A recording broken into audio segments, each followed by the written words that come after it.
യേശുവെ പോലെ ആകുവാൻ be like Jesus weekly devotional തോട്ട്സിലേക്ക് സ്വാഗതം. തങ്ങൾക്ക് കിട്ടുന്ന അവസരങ്ങൾ നഷ്ടപ്പെടുത്താതെ പ്രയോജനപ്പെടുത്തുന്ന മനുഷ്യരെ കണ്ടിട്ടുണ്ടോ? ചുരുങ്ങിയ സമയത്തിനുള്ളിൽ അവരുടെ ജീവിതം മാറിമറിയും.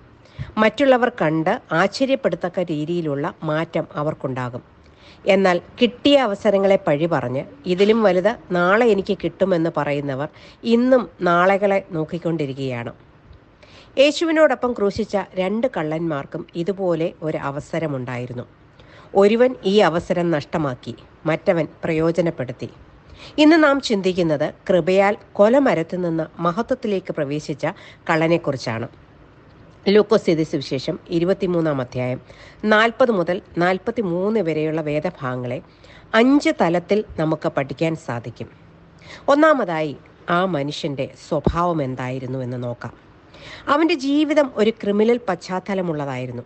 തനിക്ക് ഈ ഭൂമി ദൈവം കൊടുത്ത ആരോഗ്യവും പണവും സമയവും അവസരങ്ങളുമൊക്കെ നശിപ്പിച്ച വ്യക്തി. ദൈവത്തെ അറിയാൻ അവസരങ്ങൾ അനവധി ഉണ്ടായിരുന്നിട്ടും അവനത് തക്ക രീതിയിൽ പ്രയോജനപ്പെടുത്തിയില്ല, അവഗണിച്ചു. അതുകൊണ്ട് തന്നെയാണ് അവൻ തൂക്കുമരത്തിലേക്ക് എത്തിയത്. അവൻ മറ്റുള്ളവരിൽ നിന്ന് പണവും ദൈവത്തിൽ നിന്ന് സമ്പത്തും മോഷ്ടിച്ചെടുത്തു. കള്ളനും കവർച്ചക്കാരനുമായി തീർന്നു.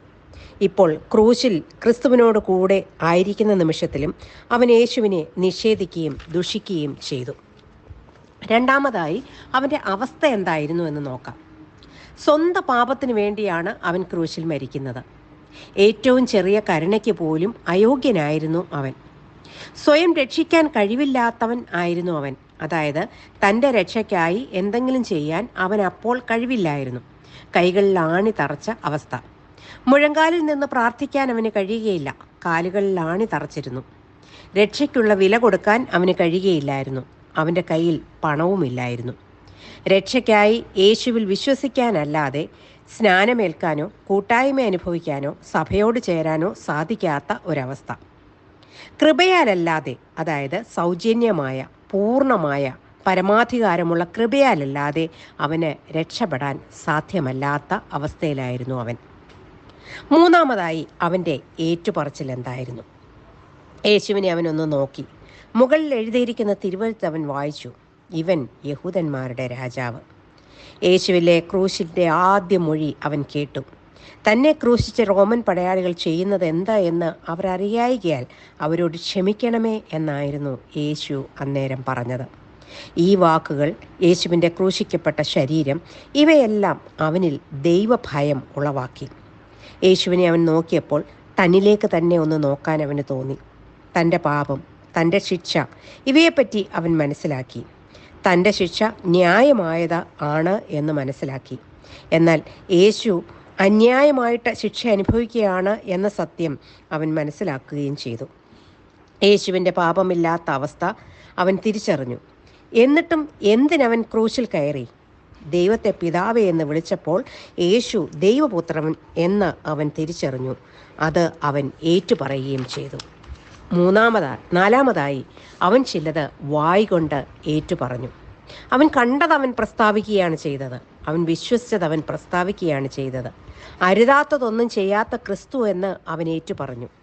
യേശുവേ, അതായത് രക്ഷകനെ എന്നർത്ഥമുള്ള യേശു എന്ന പദം അവൻ ഉപയോഗിച്ചു. യേശു തൻ്റെ രക്ഷകനാണ് എന്നവൻ പ്രസ്താവിച്ചു. ദൈവത്തെ പിതാവേ എന്ന് വിളിച്ചപ്പോൾ അവൻ്റെ പുത്രത്വവും കർത്തൃത്വവും അവൻ തിരിച്ചറിയുകയും രാജാവായി അവൻ തീരുമെന്നും അവൻ വിശ്വസിക്കുകയും ഏറ്റുപറയുകയും ചെയ്തു. ഏതൊരു പാപിയും ദൈവത്തെ ലോകത്തിൻ്റെ പാപങ്ങൾ ചുമക്കുന്ന കുഞ്ഞാടായി കാണണം.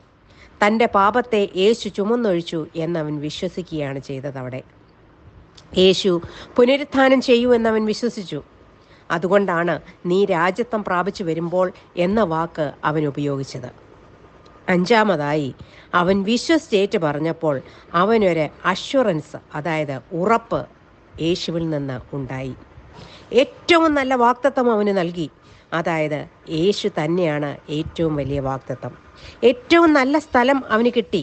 പറുദൂസയായിരുന്നു അവന് കിട്ടിയ സ്ഥലം. ഏറ്റവും വലിയ നല്ല സമയം അവന് ലഭിച്ചു, ഇന്ന് എന്ന സമയം.